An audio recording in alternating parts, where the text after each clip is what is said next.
Bab 11-15. BTTH Bab 11 Inti Monster Pasar. Di daratan Doki, mereka juga dikenal sebagai kristal ajaib. Monster Core adalah inti energi di dalam monster ajaib. Inti monster dipenuhi dengan energi dunia yang sangat kejam. Saat menghadapi energi dunia yang kejam seperti ini, bahkan seorang doang tidak akan mengambil risiko menyerap inti monster. Meskipun inti monster tidak dapat diserap secara langsung, itu adalah bahan inti dalam alkimia. Inti monster yang melewati pemurnian seorang alkemis dapat diresapi dengan beberapa herbal untuk menjadi pil yang diinginkan dan mahal yang dapat meningkatkan kekuatan seseorang. Selanjutnya, inti monster dapat ditempatkan pada senjata. Senjata yang telah menyatu dengan inti monster tidak hanya meningkatkan kekuatan destruktif, tetapi juga dapat memiliki efek Doki khusus, dan menjadi komoditas yang sangat dicari di daratan Doki. Selain senjata, Monster Cores juga dapat ditambahkan ke armor dan perlengkapan pertahanan. Peralatan pertahanan yang memiliki inti monster memiliki pertahanan yang ekstrim dan memberi penggunanya jaring pengaman ekstra saat mereka dalam bahaya. Dengan begitu banyak kegunaan, inti monster secara alami merupakan item yang paling dicari di daratan Doki. Tidak hanya Douzes tetapi bahkan alkemis yang terhormat mencari secara langsung inti monster tingkat tinggi untuk membuat pil tingkat kualitas yang lebih tinggi. Di bawah permintaan seperti itu, pasokan untuk inti monster di daratan selalu tidak dapat memenuhi permintaan dari pembeli, sehingga setiap kali inti tingkat tinggi muncul di lelang atau pengaturan lainnya, itu segera dibeli dengan harga tinggi. Karena nilai inti monster yang tinggi, banyak kelompok tentara bayaran berspesialisasi dalam membunuh monster ajaib untuk mencari nafkah, tetapi mendapatkan inti monster bukanlah tugas yang mudah. Pertama, monster ajaib tidak hanya sangat kuat tetapi juga sangat licik. Karena sifat licik dan metode serangan khusus mereka, binatang ajaib bisa jauh lebih kuat daripada manusia dengan peringkat yang sama. Oleh karena itu, tanpa kekuatan yang luar biasa dari Anda sendiri, mencoba untuk membunuh binatang ajaib sendiri tidak mungkin dan mungkin kehilangan hidup Anda tanpa mendapatkan inti magis. Bahkan jika Anda membunuh binatang ajaib, tidak semua binatang ajaib memiliki inti ajaib. Kemungkinan binatang ajaib memiliki inti hampir acak sehingga kelompok tentara bayaran bisa memiliki setengah dari kekuatan mereka terbunuh mencoba membunuh monster ajaib namun tidak menemukan inti. Kejadian seperti ini selalu terjadi di Doki daratan. Jadi harga inti monster di daratan Doki semuanya sangat mahal. Membawa Sun Er melalui gang-gang yang berkelok-kelok, Xiaoyan akhirnya tiba di pasar yang sedikit ke selatan di kota. Di kota Wutang ada beberapa pasar menengah dan semuanya dikendalikan oleh salah satu dari 3 klan. Pasar yang akan dituju Xiaoyan berada di bawah kendali klan Xiao. Meskipun berada di bawah kendali klan Xiao sebenarnya hanya menjaga ketertiban dan keamanan di pasar. Dan untuk kompensasi, baik itu tentara bayaran atau pedagang yang mendirikan kios, mereka harus membayar pajak kepada klan. Ini adalah aturan daratan Doki untuk waktu yang lama dan jarang ada orang yang mencoba menentangnya. Di depan pintu masuk pasar, ada 2 penjaga dari klan Xiao. Mereka tidak diragukan lagi mengenal Xiaoyan dan Sun Er, menilai dari saat para penjaga melihat mereka datang, para penjaga berhenti dan segera membungkuk. Sedikit menganggukkan kepalanya, Xiaoyan berjalan masuk dan melihat arus orang yang tidak pernah berhenti. Dia tidak bisa menahan diri untuk tidak menjilat bibirnya. Tidak heran klan menjaga pasar di bawah kendali ketat, dengan banyak orang mengunjungi pasar. Keuntungan untuk klan tidak bisa rendah. Tuan muda ketiga, Nona Sun Er, apakah Anda ingin membeli sesuatu di pasar? Tepat ketika keduanya pusing melihat banyaknya orang, suara hormat terdengar di belakang mereka. Mendengar suara itu, Xiao Yan menoleh. Di belakangnya ada 7 hingga 8 orang yang mengenakan seragam klan Xiao.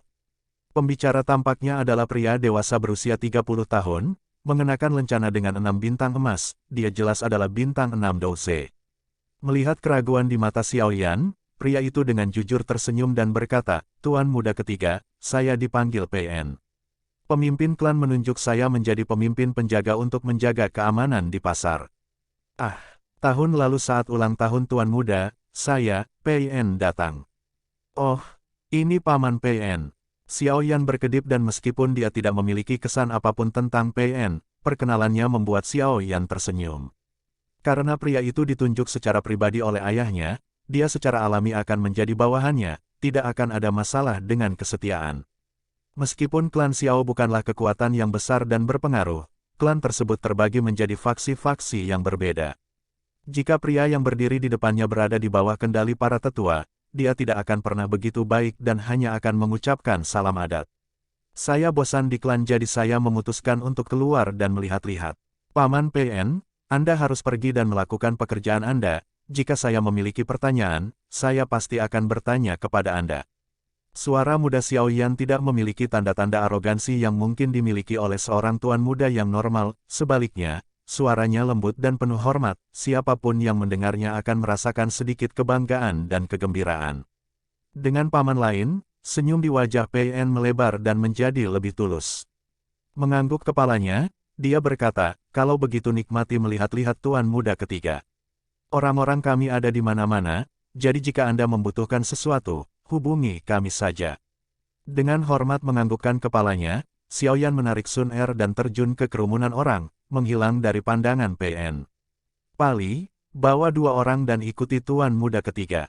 Juga, peringatkan para pencuri di pasar bahwa jika ada di antara mereka yang memiliki ide tentang tuan muda ketiga atau Sun Er maka mereka tidak perlu berada di pasar ini lagi. Melihat anak laki-laki dan perempuan yang menghilang, PN berbalik dan wajah jujurnya digantikan oleh wajah licik dan cakap. Ya, Kapten, salah satu pria itu menjawab dengan rendah dan dengan lambaian tangannya, dia dan 2 pria lainnya juga pergi ke kerumunan orang. Haha, tuan muda ketiga masih sangat lembut, itu memungkinkan orang untuk bersantai di sekitarnya. Melihat ketiga pria yang berbaur dengan kerumunan, PN tersenyum tetapi dalam sekejap, senyum itu berubah menjadi kerutan dan dia menghela nafas. Tuan muda ketiga adalah orang yang baik, sangat disayangkan, Dengan menyesal menggelengkan kepalanya, PN memimpin bawahannya yang tersisa dan pergi untuk berpatroli di jalan-jalan. Dengan malas mengikuti Xiaoyan, Sun Er, secara tidak sengaja, melirik ke belakang dan tersenyum, Xiaoyan GG. PN cukup baik, Xiaoyan menjawab dengan yup dan memindai ke arah kios terdekat. Persepsi jiwanya jauh lebih besar daripada orang normal sehingga dia bisa mendeteksi penjaga yang mengikutinya. Melihat ke belakang, Xiaoyan melambat dan berjalan berdampingan dengan Sun Er. Memiringkan kepalanya, dia bercanda, 9 Duan Qi dan sudah bisa mendeteksi 3 penjaga yang bersembunyi. Sun Er, cukup bagus. Sun Er meniru Xiaoyan dan dengan manis mengangkat bahunya, mengeluarkan kartu asnya, tersenyumlah, tetap diam. Melihat Sun Er yang diam, senyum mulai terbentuk di bibirnya. Dengan ringan, menepuk kepalanya, dia berbisik, meskipun saya tidak tahu siapa Anda atau dari mana Anda berasal, saya tahu bahwa Anda adalah saudara perempuan saya dan apapun yang terjadi di masa depan, saya akan selalu melindungi Anda. Tersenyum ringan, Xiaoyan mempercepat dan keluar dari barisannya dari Sun Er. Kakinya berhenti, Sun Er menatap dengan mata indahnya di belakang pemuda yang baru saja berbicara dengannya. Setelah berhenti sejenak, senyum mulai muncul di wajahnya yang lembut. Di dalam kerumunan, sosoknya bergoyang-goyang, seperti teratai, anggun dan cantik. Kakak, Sun Er adalah gadis yang sangat serakah, memiringkan kepalanya, Sun Er bergumam dan kemudian dengan cepat mengejar pemuda di depannya.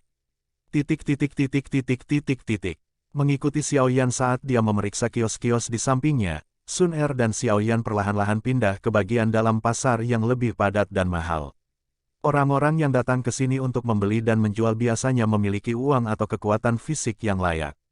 Sementara Xiaoyan asyik mencari inti monster, Xiao Sun yang bosan, berjalan ke kios yang bersih dan dengan tangannya yang putih pucat mengambil gelang hijau muda.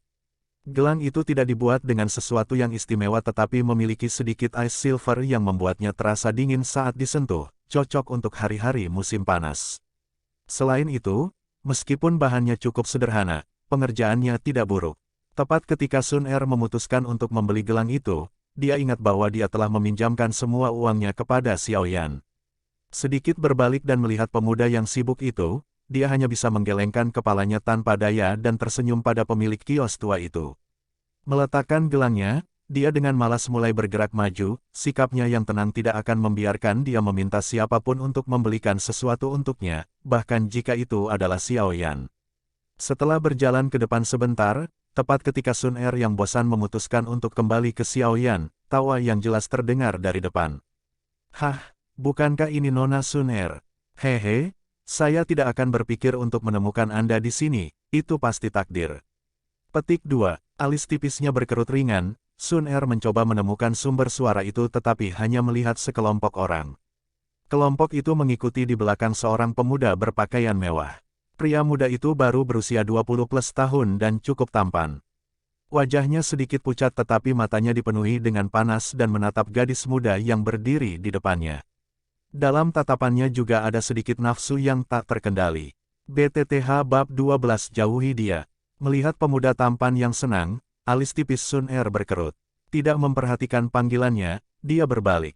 Nona Sun Er. Melihat Sun Er dari samping, pemuda tampan tapi pucat itu segera menjadi cemas dan dengan cepat menyeberang untuk menghalanginya dari depan. Dihalangi oleh pemuda itu, Sun Er menghentikan langkahnya. Sepasang matanya yang panjang dan indah dengan malas menyipit menatapnya. Namun dia tidak mengucapkan sepatah kata pun. Nona Sun Er ditatap oleh murid-murid yang seperti tetesan air dan terlepas dari kenyataan bahwa dia terbiasa menggoda wanita cantik, napasnya menjadi agak tergesa-gesa. Lidahnya yang pintar telah kehilangan semua kegunaannya untuk saat ini. Tuan Muda Jia Laiao, jika tidak ada sesuatu yang mendesak, silakan keluar. Aku masih harus melakukan sesuatu. Melihat pemuda yang agak memerah ini, Sun Er akhirnya berbicara. Suaranya yang lembut dan muda membuat wajah pucat pemuda itu merona merah. Hehe, Nona Sun Er, apakah kamu datang ke pasar untuk membeli sesuatu? Saya cukup bebas sekarang, jadi mengapa kita tidak melihat-lihat pasar bersama-sama? Mengambil napas dalam-dalam di dalam pikirannya, senyum Jia Laiao terbuka dan lembut. Senyum ini bersama dengan status dan ketampanannya telah berhasil membuatnya mendapatkan beberapa gadis. Tuan Muda Jia Laiao, saya sudah mengatakan bahwa saya memiliki sesuatu untuk dilakukan. Bisakah kamu minggir? Mulut kecil Sun Er melengkung ke atas dan suaranya halus tanpa sedikit pun iritasi. Ditolak oleh Sun Er, ujung mulut Jia Laiao berkedut tapi dia tetap tersenyum dan mengeluarkan gelang dari sakunya. Gelang itu berwarna emas biru muda dan terbuat dari emas biru. Dari gelang itu tergantung inti monster seperti bola hijau yang dihaluskan. Warna hijau lembut terpancar dari inti monster dan menyebarkan cahayanya pada gelang itu, memberikan warna khusus. Sepertinya gelang yang rumit ini harganya mahal. Hehe, karena Nona Sun Er memiliki sesuatu untuk dilakukan maka aku, Jia Laiao tidak akan menghalangimu lagi. Jiao Laiao dengan erat menggenggam gelang itu dan tersenyum, ini adalah gelang yang baru saja aku beli di pasar, meskipun tidak terlalu mahal, ia memiliki inti monster atribut kayu tingkat 1 yang sangat membantu dalam pemulihan Doki. Karena Nona Sun Er belum menjadi Douze, gelang ini sangat cocok untukmu. Ini hanya hadiah kecil dari saya jadi tolong jangan katakan tidak. Lagi pula, aku akan kehilangan muka di depan bawahanku. Pada akhirnya, Jia Laiao dengan sengaja merendahkan suaranya dan para bawahan di sekitarnya, seolah-olah itu adalah sandiwara, menyeringai pada isyarat. Melihat tindakan Jia Laiao, alis Sun Er terangkat. Dia tidak tahu bagaimana menghadapi orang seperti itu. Tepat ketika dia hendak menolak, pandangannya jatuh ke inti monster hijau di gelang dan ingat bagaimana Xiao Yan sibuk mencoba menemukan inti monster atribut kayu. Bulu matanya yang panjang berkedip ringan dan wajahnya yang tenang sedikit rileks.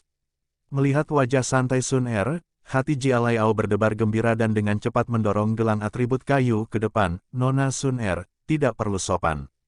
Klan Jia Lai dan klan Xiao keduanya berada di 3 klan teratas kota Wutang sehingga bertukar hadiah kecil adalah hal biasa.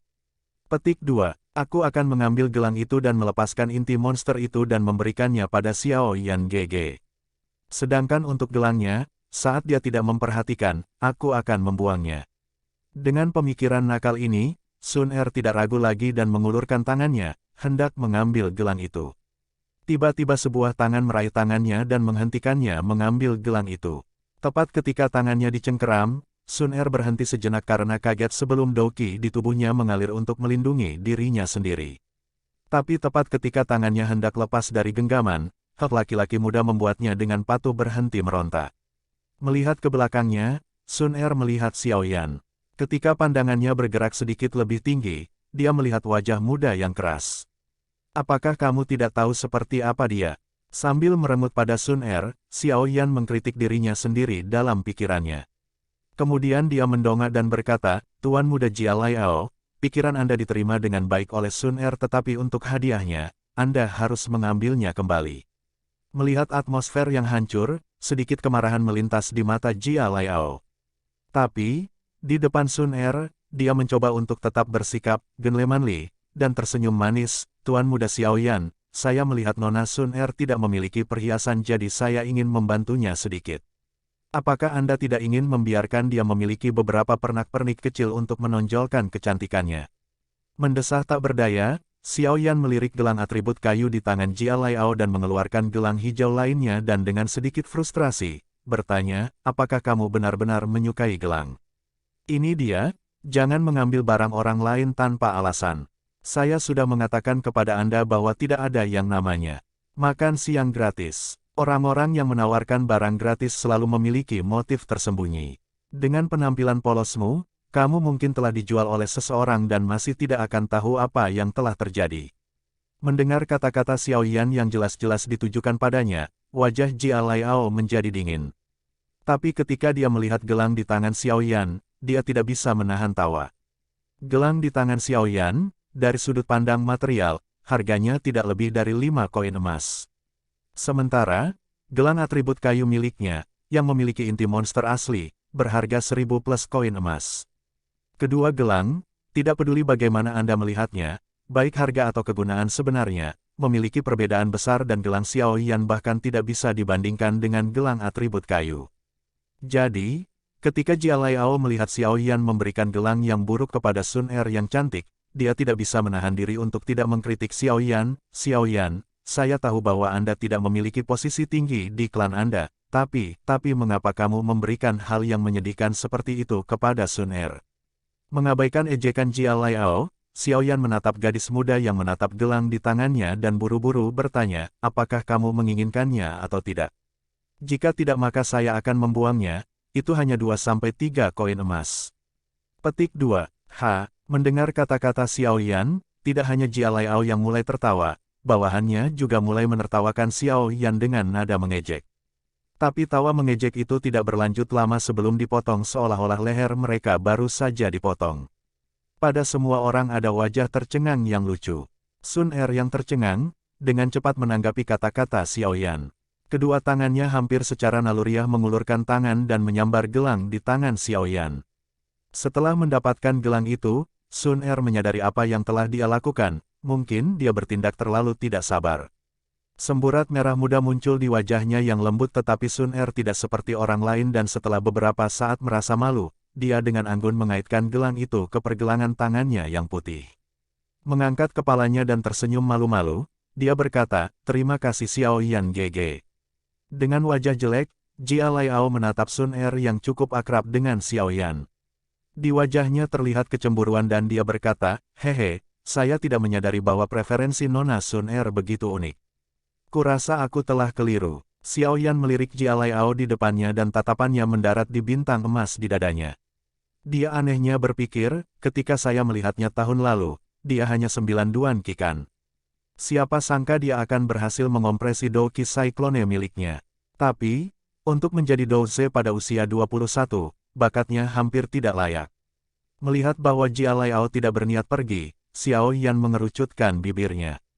Dia tidak terpengaruh oleh kekuatan dan status di belakang Jia Laiao dan karena klan Xiao dan klan Jia Lai tidak memiliki hubungan yang baik sejak awal, dia tidak perlu bersikap rendah hati. Mengusap hidungnya, Xiaoyan dengan ringan berkata, Tuan Muda Jia Liao, kebiasaan main wanitamu diketahui oleh seluruh kota Wutang. Sun Er masih muda dan tidak punya waktu untuk bermain-main dengan permainan menggodamu jadi semoga kamu bisa mengejar gadis-gadis lain di masa depan. Menjauhlah dari dia. Setelah berbicara dengan Jia Laiao, Xiaoyan mengabaikan wajah hijau Jia Laiao dan menggunakan usianya sebagai keuntungan untuk berbicara dengan sombong kepada Sun Er. Oke, mata gesit Sun Er berkedip dan mengangguk tanpa ragu-ragu. Baginya, Jia Laiao hanyalah orang asing yang dia lihat beberapa kali sementara Xiaoyan, baginya, tidak tergantikan. Karena Xiaoyan menyuruhnya menjauh dari Jia Laiao, dia akan menjauh darinya. Pilihannya tidak sulit bagi Sun Er. BTTH Bab 13 Potongan Logam Hitam. Melihat Sun Er mengangguk pada kata-kata Xiaoyan, mulut Jia Laiao mulai berkedut. Dia mengepalkan tinjunya dan menatap dingin pada pemuda yang tenang dan tanpa ekspresi di depannya. Bawahan Jia Laiao, melihat bahwa tuan muda mereka cukup marah, dengan cepat berjalan ke depan dan mengepung keduanya, Xiaoyan dan Xiao Sun. Tatapan mereka mengungkapkan niat buruk mereka. Meskipun itu jauh di dalam pasar, masih ada beberapa orang di sekitar dan mereka mengalihkan pandangan bertanya mereka ke arah kelompok yang dikelilingi. Xiao Yan dan Jia Laiao memiliki reputasi yang cukup baik di kota Wutang, Xiao Yan karena kejatuhannya dari jenius menjadi cacat dan Jia Laiao karena pertemuannya yang kurang terhormat dengan wanita lain. Meskipun mereka terkenal, mereka masih terkenal di dalam kota. Melihat gerakan kelompok Jia Laiao, alis Xiao Yan melonjak dan di wajah mudanya, sedikit rasa percaya diri merayap. Dengan ringan memutar kepalanya, dia bersiul ke suatu tempat di dalam pasar. Melihat tindakan Xiao Yan, semua orang menoleh ke arah di mana Xiao Yan bersiul dan melihat penjaga pasar dengan marah datang di bawah pimpinan PN. Dengan rekan penjaganya, PN bergegas menuju Xiao Yan dan dengan cepat, penjaga pasar mengepung bawahan Jia Laiao yang mengepung Xiao Yan dan Xiao Sun. Tuan muda ketiga, ada yang salah. Berjalan ke Xiao Yan, PN melirik Jia Laiao dan kemudian dengan hormat bertanya pada Xiao Yan. Xiao Yan tersenyum ringan dan berbalik menghadap Jia Laiao yang berwajah hijau. Dia dengan acuh tak acuh berkata, Tuan muda Jia Laiao, pasar ini dikendalikan oleh Xiao Clan, apakah Anda yakin ingin bertarung di sini? Mata Jia Laiao mengungkapkan ketakutannya pada PN tapi dia langsung mencibir pada Xiao Yan, apakah kamu hanya tahu untuk mengandalkan klanmu? Jika kamu laki-laki, apa yang ingin kamu katakan adalah, jika aku laki-laki maka aku akan melawanmu 1 lawan 1. Benar, Xiao Yan melambaikan tangannya dan memotong Jia Laiao. Jia Laiao mencibir lagi dan dengan sedikit tantangan, dia berkata, Yup, apakah kamu takut? Melihat wajah arogan Jia Laiao, Xiao Yan menghela nafas tanpa daya dan mengangkat tangannya untuk merasakan dahinya. Beberapa saat kemudian, dia mengangkat kepalanya dan mengangkat bahunya dan dengan polos dan naif, dia bertanya, Tuan muda Jia Laiao, saya ingin bertanya, berapa umurmu? Ujung mulut Jia Laiao berkedut dan dia tidak menjawab. Pria besar, kamu sudah 21. Berapa umur saya? 15. Anda sebenarnya meminta seorang anak yang belum melakukan ritual kedewasaannya untuk melawan Anda. Tidakkah kamu merasa bahwa permintaanmu terlalu berlebihan? Tidakkah kamu merasa malu? Penampilan polos Xiao Yan begitu realistis sehingga Sun Er di sampingnya tidak bisa menahan tawa lembut. Haha, mendengar kata-kata pemuda itu, para tentara bayaran dan pemilik kios pedagang pun ikut tertawa. Xiao Yan benar, pada usianya saat ini, Xiao Yan hanya bisa dianggap anak-anak tetapi Jia Laiao akan dianggap dewasa. Tantangan semacam ini membuat semua orang memandang rendah Jia Laiao.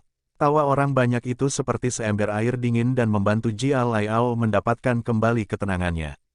Dari kedewasaan dan ketenangan Xiao Yan hingga sikapnya yang tanpa ekspresi, sangat mudah bagi orang untuk melupakan berapa usianya sebenarnya. Karena itu, setelah Xiao Yan mengatakan usianya, Jia Laiao akhirnya ingat bahwa pemuda yang berdiri di depannya baru berusia 15 tahun. Sambil menggertakkan giginya, Jia Laiao melihat ke arah penjaga yang melirik di belakang Xiao Yan dan menyadari bahwa dia tidak memiliki kesempatan untuk melakukan pembalasan hari ini. Dia hanya bisa menggelengkan kepalanya dan dengan dingin berkata, 1 tahun lagi dan kamu akan menjalani ritual kedewasaan kan? Hehe, saya pikir seseorang yang lumpuh seperti Anda, setelah Anda menyelesaikan ritual kedatangan usia, hanya akan dikirim ke desa terpencil dan miskin. Pada saat itu, Anda bahkan tidak akan memiliki kekuatan untuk memasuki kota Wutang, sangat menyedihkan. Petik 2, Xiao Yan dengan ringan tersenyum dan dengan acuh mengangkat bahunya. Kelopak mata Jia Laiao berkedip. Dia tidak tahu mengapa, tetapi setiap kali dia melihat wajah tenang pemuda di depannya, kemarahan misterius mendidih di dalam dirinya. Anda hanya seorang lumpuh dan mencoba untuk bertindak seperti Anda tahu segalanya. Dengan paksa menekan amarahnya, Jia Laiao mengeluarkan haf dingin dan dengan lambaian tangannya, memerintahkan bawahannya untuk keluar dari kerumunan. Oh benar, langkahnya berhenti, Jia Laiao sepertinya mengingat sesuatu dan berbalik. Dia berkata, Tuan muda Xiao Yan, saya mendengar bahwa klan Xiao Anda telah dicabut pernikahannya dengan klan Nalan. Hehe, sebenarnya, itu tidak terduga. Dengan bakat ki Anda tidak bisa menandingi Nona Nalan. Haha, setelah mengatakan itu, Jia Laiao pergi sambil tertawa. Tatapan Xiao Yan dengan dingin mengikuti jalan keluar Jia Laiao. Dengan erat memegang Sun Er yang hendak bergegas keluar, dia diam-diam berkata, dia hanya anjing gila. Jika dia menggigitmu, mengapa kamu harus menggigitnya kembali? Tapi dia bertindak terlalu jauh. Kita tidak bisa membiarkan dia pergi begitu saja. Alisnya berkerut, Sun Er menjawab dengan marah. Akan selalu ada kesempatan, Xiao Yan menyeringai dan nada dingin yang keluar dari suaranya membuat Pei En bergidik. Digigit singa mungkin tidak seseram itu, tapi singa yang tahu kesabaran adalah cerita lain, yang menakutkan. Paman Pei En, maaf merepotkanmu. Xiao Yan berbalik dan tersenyum lembut ke arah kelompok Pei En. Suasana yang sebelumnya intens tiba-tiba berubah menjadi suasana hati yang ringan. Terkesan oleh pengendalian emosi yang dilakukan Xiao Yan, senyum Pei En diperkuat oleh rasa hormat. Bahkan dengan kurangnya bakat Xiao Yan, prestasi masa depan Xiao Yan mungkin tidak akan terlalu buruk dengan kecakapan mentalnya. Haha, lelucon tuan muda ketiga. Ini adalah wilayah Xiao Clan, kami tidak akan membiarkan Jia Lai Clan melakukan sesuka mereka di sini. PM tersenyum dan melihat Xiao Yan mulai melihat sekeliling, dia segera pergi bersama anak buahnya. Melihat keluarnya PN dan kelompoknya, Xiao Yan berbalik dan mengacak-acak rambut Sun Er dan berkata dengan sedikit tegas, inti monster level 1 membuatmu melupakan moralmu. Anda tahu seperti saya mengetahui orang seperti apa Jia Laiao. Saat Anda mengambil barang-barangnya, dia pasti akan meminta bantuan. Petik 2. Meluruskan rambutnya, Sun Er membalik tangannya ke atas, dia ingin memberikannya padaku, itu gratis. Xiao Yan memutar matanya dan tidak tahu apakah harus tertawa atau menangis, ini bukan sesuatu yang berharga, apakah kamu benar-benar perlu bertindak seperti itu? Jangan lupa, kau jenius muda di klan Xiao. Sun Er mengerutkan hidungnya dan mengangkat gelang di pergelangan tangannya. Dia mengejek, jadi Xiao Yan GG juga memperhatikan Sun Er. Xiao Yan tetap diam dan menarik tangan Sun Er, mereka berjalan menuju beberapa kios yang lebih dalam di pasar. Setelah berjalan melewati beberapa kios, kaki Xiao Yan akhirnya berhenti. Dia membungkuk dan menatap bola hijau yang masih memiliki jejak darah di kios dan berkata, akhirnya aku menemukannya. Menggerakkan tangannya melintasi kios, tangan Xiao Yan hendak meraih inti monster saat tangannya menegang. Sebuah firasat aneh muncul di benaknya. Menjilati bibirnya, Xiao Yan terus mengambil inti monster tapi tatapannya, seolah-olah secara tidak sengaja, menyapu kios. Beberapa saat kemudian, tatapannya mendarat di sepotong logam hitam yang ditampilkan di samping inti monster. Potongan logam hitam tampak sangat tua dengan banyak bintik karat dan bahkan beberapa bintik tanah. Itu tampak seperti baru saja digali. Hei, Yan Brat, belilah potongan logam hitam, itu sesuatu yang bagus. Tepat ketika Xiao Yan bingung mengapa dia merasakan perasaan yang begitu kuat terhadap logam yang tampaknya tidak berharga, suara Yao Lao terdengar di benaknya. BTTH Bab 14 Tangan Vakum. Mendengarkan suara di dalam kepalanya, Xiao Yan berkedip dan diam-diam mengangguk.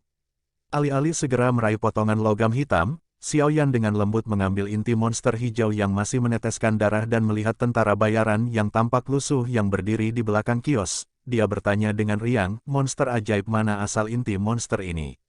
Petik 2. Haha, mata tuan muda sangat bagus. Ini adalah inti monster dari monster sihir tingkat pertama bernama Swallowwood Fox. Ini adalah inti berkualitas tinggi. Kelompok mercenari gigi tajam kami menunggu 3 hari dan menyergap 5 Swallowwood Foxes sebelum akhirnya mendapatkan Magic Core ini. Melihat pakaian mewah Xiao Yan, tentara bayaran itu dengan cepat mengiklankan barang dagangannya. Jika objek ini sesuai dengan keinginan tuan muda, saya pikir 500 koin emas akan menjadi harga yang bagus. Haha, saat mendapatkan inti ini, kami memiliki beberapa saudara yang terluka cukup parah. Petik 2. Xiao Yan perlahan menyeka darah yang tersisa dari inti sihir, menyadari bahwa mereka belum sepenuhnya membeku. Dia sedikit mengangguk dan melirik ke arah 2 bintang emas di dada tentara bayaran dan berkomentar, terlalu mahal. Biasanya harga inti sihir level 1 hanya berkisar antara 400 hingga 450 koin emas, lebih jauh lagi, bahkan jika Swallowwood Fox adalah binatang ajaib, kekuatan serangannya tidak terlalu tinggi. Apakah bawahanmu bukan Douzes? Sudut mulutnya sedikit menyentak, tentara bayaran itu tertawa kering. Dia tidak menyangka pemuda yang berdiri di depannya begitu berpengetahuan tentang pasar inti sihir dan menjawab, 470 koin emas kalau begitu, tidak lebih tidak kurang, kita harus hidup dengan ini. Hah, mendesah di bawah mercenaris mata cemas, Xiao Yan membungkuk dan secara acak mengambil banyak barang dari kios, dengan mudah termasuk potongan logam misterius di dalam kekacauan. Kemudian dia berkata, 470 koin emas untuk semua ini. Melihat barang di tangan Xiao Yan, tentara bayaran itu menghela nafas lega karena tidak ada barang di tangan Xiao Yan yang mahal. Baiklah, dengan ceria menghasilkan beberapa koin emas, Xiao Yan tidak membuang waktu lagi dan segera pergi. Hah, bocah, berhati-hatilah dalam tugas membeli barang biasa. Suara ejekan tetua terdengar di kepala Xiao Yan saat dia berbalik untuk meninggalkan toko. Bajingan-bajingan itu semuanya penipu, mereka akan segera menaikkan harganya jika kamu menunjukkan minat pada barang dagangan mereka. Aku tidak ingin kehilangan uang untuk hal bodoh seperti itu. Setelah menjawab, Xiao Yan berhenti memperhatikan penatua di dalam cincinnya dan dengan santai keluar dari pasar dan kembali ke klan bersama Sun Er. Setelah berpisah dengan Sun Er, Xiao Yan dengan tidak sabar berlari kembali ke kamarnya dan dengan hati-hati mengunci pintunya. Memutar kepalanya dan melihat penatua yang meninggalkan cincin sejak entah kapan, Xiao Yan mengeluarkan ramuan herbal dan inti sihir yang baru saja dibeli. Dia buru-buru bertanya, semua bahan yang diperlukan ada di sini, apa yang harus kita lakukan? Tetua dengan riang tertawa dan tatapannya mengamati bahan-bahan di atas meja sebelum tiba-tiba bertanya, apakah kamu tidak ingin tahu apa itu potongan logam hitam itu? Xiao Yan berhenti sebelum menyadari bahwa yang lebih tua mengacu pada pembeliannya yang tidak disengaja. Dia dengan cepat mengeluarkan black metal piece dan memeriksanya dari atas ke bawah. Tetapi setelah memeriksanya, alisnya berkerut dan bertanya, ini, apa fungsinya? Yao Lao mengambil black metal piece dan tertawa, sepertinya ada teknik Do di dalam sini. Dan, pencipta potongan logam ini mungkin juga seorang alkemis karena hanya orang yang memiliki persepsi jiwa yang kuat yang dapat merasakan kekuatan di dalam potongan logam ini. Teknik Do. Mata Xiao Yan cerah dan dia buru-buru bertanya, berapa levelnya? Di daratan Do Qi, pentingnya teknik Do tidak lebih rendah dari metode Qi. Teknik Do yang kuat akan memungkinkan seseorang untuk tampil pada tingkat yang jauh melampaui kemampuan mereka. Misalnya, Do Ze mampu melawan Do Si meskipun Do Qi-nya dalam posisi yang kurang menguntungkan. Teknik Do dan metode Qi keduanya dibagi menjadi 4 tingkat penurunan kekuatan, Tian, Di, Xuan dan Huang. Biasanya, teknik Do yang mudah diakses paling banyak adalah level Huang tinggi dan untuk teknik Do yang lebih tinggi, seseorang harus pergi ke klan atau faksi besar.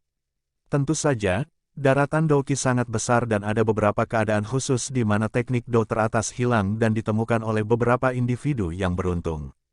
Potongan logam hitam yang dimiliki Xiao Yan saat ini mungkin adalah karya orang kuno yang hilang. Yao Lao membalikkan pelat logam dan tersenyum, tangan vakum, tingkat Xuan rendah. Tingkat Xuan rendah. Wajah Xiao Yan dipenuhi dengan kebahagiaan, dia tidak menyangka bahwa sampah yang dia beli akan memiliki teknik Do tingkat Xuan. Di klannya sendiri, klan Xiao, teknik Do tertinggi hanya level Xuan tengah dan hanya pemimpin klan dan beberapa tetua yang bisa mempelajarinya. Facuum Hen, jika dilatih secara maksimal, ia dapat menyedot batu-batu besar yang beratnya ribuan pound. Melawan musuh, itu bisa secara paksa menyedot darah dari tubuh mereka. Petik 2. Sedot darah secara paksa dari tubuh. Wajahnya penuh kejutan, Xiao Yan menelan ludah dan berseru, ini luar biasa. Begitu darah meninggalkan tubuh, mereka akan matikan. Jangan senang dulu, ini hanya berfungsi jika level Anda lebih tinggi dari lawan Anda. Jika Anda bertemu seseorang yang lebih kuat dari Anda, mereka dapat menggunakan kesempatan untuk mendekati Anda dan yang tidak beruntung adalah Anda. Yao Lao dengan ceroboh melemparkan pelat logam ke samping, sepertinya dia tidak terlalu memikirkan teknik Do. Yao Lao berstatus tinggi dan tentu saja memiliki standar tinggi tetapi bagi Xiao Yan, ini adalah teknik Do tingkat tinggi. Dia segera dengan senang hati mengambilnya dan tertawa, bahkan dengan itu lebih baik daripada teknik Do di klan. Aku akan mempelajari ini mulai sekarang. Hah, dengan Duan Qi ketigamu, akan luar biasa jika kamu bisa menarik cabang pohon dengan tangan vakummu dan kamu ingin menyedot darah seseorang. Sambil menggelengkan kepalanya, Yao Lao mengkritik keras Xiao Yan. Memutar matanya, Xiao Yan mengabaikan Yao Lao dan tersenyum sambil memeluk potongan logam itu. Lihatlah dirimu sendiri, memiliki teknik Xuan Do rendah membuatmu sebahagia ini. Kamu membuatku malu. Tanpa daya menggelengkan kepalanya, Yao Lao meraih inti monster di atas meja dan memerintahkan Xiao Yan, ambil semangkuk besar air. Melihat bahwa Yao Lao akan mulai memurnikan pil, Xiao Yan buru-buru menyingkirkan Black Metal Piece dan dengan riang pergi untuk mempersiapkan. Di ruangan yang tenang, Yao Lao mengambil Purple Bluegrass dengan tangan kirinya. Beberapa saat kemudian, dia menghela napas dalam-dalam dan nyala api putih muncul di tangannya. Ketika nyala api itu muncul, suhu di dalam ruangan naik secara eksponensial. Tanpa berkedip, Xiao Yan menatap bola api putih. Meskipun dia tidak tahu proses pemurnian pil oleh alkemis, mewujudkan Doqi adalah tugas yang mustahil bahkan untuk ayahnya. Dengan wajah tenang, api putih di tangan Yao Lao melebar dan menelan bluegrass ungu. Di dalam nyala api, rumput biru ungu langsung menjadi bola cair berwarna hijau. Tangan kanan Yao Lao mengambil tangkai rumput biru ungu lainnya dan melemparkannya ke dalam api putih. Setelah melemparkan ketiga batang rumput biru ungu ke dalam api, bola berisi cairan hijau menjadi tampak lebih besar. Cairan hijau perlahan menyusut di dalam api, suhu tinggi tanpa henti membakar kotoran di dalam cairan hijau. Dengan nyala api, cairan hijau menjadi lebih kecil dan lebih kecil volumenya. Setelah beberapa detik, itu hanya seukuran ibu jari. Setelah itu, Yao Lao melemparkan dua batang bunga pencuci tulang ke dalam api dan setelah mereka selesai terbakar, cairan yang tersisa dicampur dengan cairan hijau asli. Setelah itu penyempurnaan inti monster. Langkah ketiga memakan waktu 1 jam penuh tetapi Yao Lao masih tampak penuh energi dan tanpa tanda-tanda kelelahan. Setelah 1 jam penuh, inti monster yang tangguh telah menjadi bola cairan hijau. Energi kekerasan di dalam inti monster dilunakkan oleh formula ajaib Yao Lao. Di tangannya, api putih perlahan menghilang. Melihat bola hijau yang melayang di atas tangan Yao Lao, Xiao Yao menggosokkan kedua tangannya. Dengan persepsi jiwa yang superior, dia bisa dengan jelas merasakan energi yang melimpah di dalam bola energi itu. Guru, apakah saya memakannya saja? Xiao Yan mengedipkan matanya dan bertanya dengan tidak sabar. Jika kamu ingin mati maka makanlah. Dengan jalur ki Anda akan menjadi cacat sejati dalam hitungan detik. Memberi Xiao Yan mata putih, Yao Lao menjentikkan bola dan secara akurat terbang ke mangkuk air. Segera, semangkuk air jernih berubah menjadi warna hijau tua. Mulai sekarang, kamu harus berlatih di sana. Dengan bakat Anda dan membatasi keadaan yang tidak terduga, Anda seharusnya bisa mencapai 7 Duan Qi dalam setahun. Yao Lao menepuk debu dari tangannya dan dengan ringan tersenyum ke arah Xiao Yan. Dengan kebahagiaan yang jelas, Xiao Yan buru-buru menganggukkan kepalanya. Ah, aku hampir lupa. Obat ini hanya akan bertahan selama 2 bulan. Yang berarti, kamu harus membeli bahan yang kamu dapatkan hari ini lagi setiap 2 bulan. Yao Lao mengungkapkan senyum licik.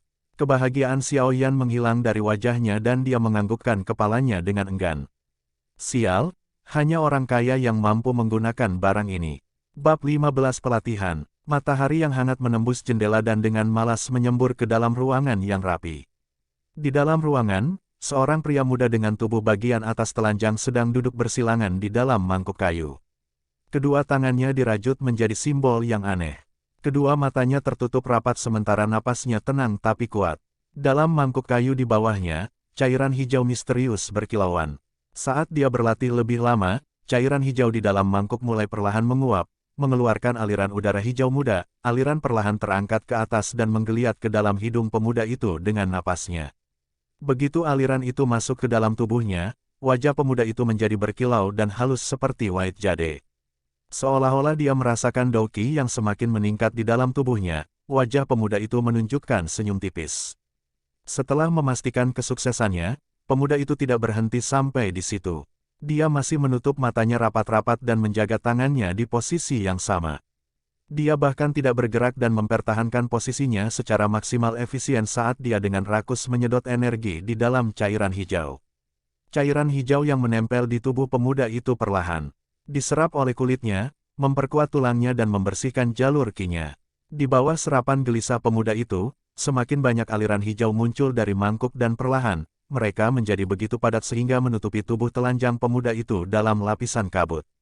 Di bawah latihan yang gelisah, sinar matahari cerah yang masuk melalui jendela perlahan menjadi lebih lemah dan ruangan menjadi jauh lebih dingin. Dalam mangkuk kayu, pemuda itu berkumpul di gumpalan terakhir udara hijau dan bulu matanya berkedut sebelum membuka untuk mengungkapkan dua mata hitam pekat. Di dalam mata hitam pekat itu, cahaya putih menembus tapi kali ini, ada sedikit warna hijau. Perlahan menghela napas, pemuda itu dengan cepat berdiri dan membiarkan tetesan air dingin mengalir dari tubuhnya. Mengambil peregangan malas dan merasakan Doki yang melimpah di dalam tubuhnya, pemuda itu bergumam, dengan kecepatan ini, saya mungkin bisa mencapai Duan Qi kelima dalam 2 bulan. Setelah mempersiapkan segalanya, Xiao Yan tinggal di kamarnya selama setengah bulan penuh. Selama dia tinggal di kamarnya, selain makan dan menghadiri acara-acara tubuh, dia telah melatih Qi-nya tanpa henti. Meskipun pelatihan sangat membosankan dan melelahkan, itu tidak seberapa dibandingkan dengan ejekan dan ejekan yang dialami Xiao Yan selama 3 tahun terakhir. 3 tahun penuh ejekan telah mengajarinya betapa pentingnya kekuatan di dunia ini. Meskipun hari-hari berlalu dengan melelahkan, hasilnya menyenangkan. Mendengar ini, bahkan Yao Lao terkejut dengan kecepatan dan efisiensi latihan Xiao Yan. Meskipun Xiao Yan telah melakukan ini sebelumnya, kecepatan yang dia tempuh sekarang tidak terlalu luar biasa. Efek dari semangkuk ramuan Yao Lao jauh lebih kuat dari apa yang Xiao Yan dan bahkan penciptanya, pikir Yao Lao miliki. Yao Lao telah meramalkan bahwa akan memakan waktu setidaknya 1 bulan bagi Xiao Yan untuk mencapai 4 Duan Qi, tetapi Xiao Yan hanya membutuhkan setengah dari waktu itu. Bagian terpenting dan terberat dalam melatih Do Qi adalah dasar-dasarnya. 10 Duan Qi akan memakan waktu 10 hingga 20 tahun. Tentu saja, begitu seseorang menjadi doze maka kecepatan latihan mereka akan meningkat secara eksponensial. Jika seseorang hanya dapat meningkatkan 1 Duan Qi dalam setahun sebelum menjadi doze maka orang yang sama itu mungkin bisa naik beberapa bintang dalam setahun sekali setelah menjadi doze. Ketika kecepatan pelatihan miring ke waktu kemudian, kinerja Xiao Yan dalam setengah bulan mengejutkan untuk sedikitnya. Berjalan keluar dari mangkuk tanpa ragu-ragu, Xiao Yan melihat kembali cairan hijau yang lebih ringan di dalam mangkuk. Warna yang lebih terang pasti karena pelatihannya dan dia tanpa daya menggelengkan kepalanya sambil berbisik, bisakah ini bertahan selama 1,5 bulan lagi? Menyekat tetesan air yang tersisa, Xiao Yan secara acak mengenakan setelan pakaian baru dan merangkak ke tempat tidurnya yang empuk. Setelah melakukannya, dia meraih ke belakang bantalnya untuk mengeluarkan potongan logam hitam pekat itu. Karat pada potongan baja telah dihapus oleh Xiao Yan untuk mengungkapkan permukaan yang halus dan bercahaya. Itu cukup misterius. Selama setengah bulan terakhir, Xiao Yan telah mempelajari potongan logam yang berisi teknik Do tingkat Suan rendah ini setiap kali dia istirahat dari pelatihan. Dalam setengah bulan, di bawah instruksi Yao Lao, Xiao Yan akhirnya memiliki sedikit pemahaman tentang teknik yang terlibat. Tapi karena kekurangan Do Qi, dia tidak bisa menggunakannya untuk hal berguna yang membuat Xiao Yan sedikit kecewa. Menempatkan potongan logam di antara kedua telapak tangannya, Xiao Yan menutup matanya dan menggunakan persepsi jiwanya untuk mengamati pelat logam. Hitam, dengan napas Xiao Yao yang menenangkan, ruangan itu sekali lagi menjadi damai. Keheningan panjang lainnya berlalu sebelum Xiao Yan membuka matanya lagi dan mengangkat tangan kanannya. Tangan kanannya melengkung menjadi cakar dan cahayanya Do Qi, di bawah desakan Xiao Yan, dengan cepat melewati beberapa titik Qi dan tekanan di telapak tangannya untuk menjadi kekuatan penarik. Ping, vas keramik yang ditunjuk Xiao Yan membuat beberapa lingkaran sebelum jatuh ke meja. Dan dengan tabrakan yang jelas, itu hancur berkeping-keping. Meskipun teknik Do berada di level Suan, Do Qi-ku terlalu rendah dan aku hampir tidak bisa menggunakan teknik ini. Melihat kehancuran yang dia sebabkan, Xiao Yan berbisik pada dirinya sendiri, melihat kekuatan yang dimilikinya saat ini. Jika saya ingin memiliki kekuatan yang cukup untuk menyedot seseorang ke arah saya maka saya harus berada di 7 Duan Qi. Terserah, ayo pergi ke aula klan kita untuk menemukan beberapa teknik Do tingkat rendah. Tangan vakum ini tidak akan banyak berguna untuk beberapa waktu. Tapi karena saya bisa melatih Do Qi saya lagi, saya tidak perlu menggunakan metode latihan bodoh saya yang saya gunakan sebelumnya. Sambil menghela nafas lagi, Xiao Yan turun dari tempat tidurnya dan melirik cincin hitam yang tidak bergerak sebelum meninggalkan rumah. Beralih ke jalan yang berbeda, tawa seorang gadis muda menyambutnya. Mengernyitkan matanya dan menyesuaikan diri dengan terik matahari, Xiao Yan dengan hati-hati menutup pintunya sebelum dengan malas berjalan ke jalan batu menuju ruang belakang klan. Di sisi jalan batu ada pohon willow hijau zamrud. Hijau yang melimpah terasa menenangkan dan kontras dengan panas yang menyengat. Karena ketenangan yang terganggu, Xiaoyan mengerutkan alisnya dan mengikuti sumber tawa. Dia melihat beberapa gadis muda datang ke arahnya dari jalan lain. Diramaikan oleh gadis-gadis lain, seorang gadis cantik tertawa. Wajah menawan yang telah dia bayang-bayangi sepenuhnya oleh gadis-gadis lain di sampingnya. Dia adalah gadis yang kedua setelah Sun Er dalam pengujian Doqi, Xiao Mei. Melirik gadis yang pernah menempel di sisinya memanggil Biaoges yang tak terhitung jumlahnya, kilasan ejekan tak terkendali melintas di wajah Xiaoyan. Dengan ringan menggelengkan kepalanya, Xiao Yao mendapatkan kembali penglihatannya. SL, Biaoge adalah saudara laki-laki yang tidak berada dalam keluarga langsung. Ini adalah pepatah formal dibandingkan dengan GG yang lebih merupakan pepatah akrab. Ketika Xiao Mei mencapai jalan yang dilalui Xiaoyan, tawa menawan Xiao Mei menghilang saat dia melihat Xiaoyan. Matahari menyebarkan cahayanya dan membuat pemuda tanpa ekspresi dengan tangan di belakang kepalanya sangat menarik. Sepasang mata besar yang cantik menatap pemuda yang mendekat, dan mencoba membedakan apakah ada senyum tipis atau ejekan yang menggantung di ujung mulutnya. Xiao Mei secara mental tertarik pada Xiaoyan. Tiba-tiba, dia merasa seperti kehilangan sesuatu.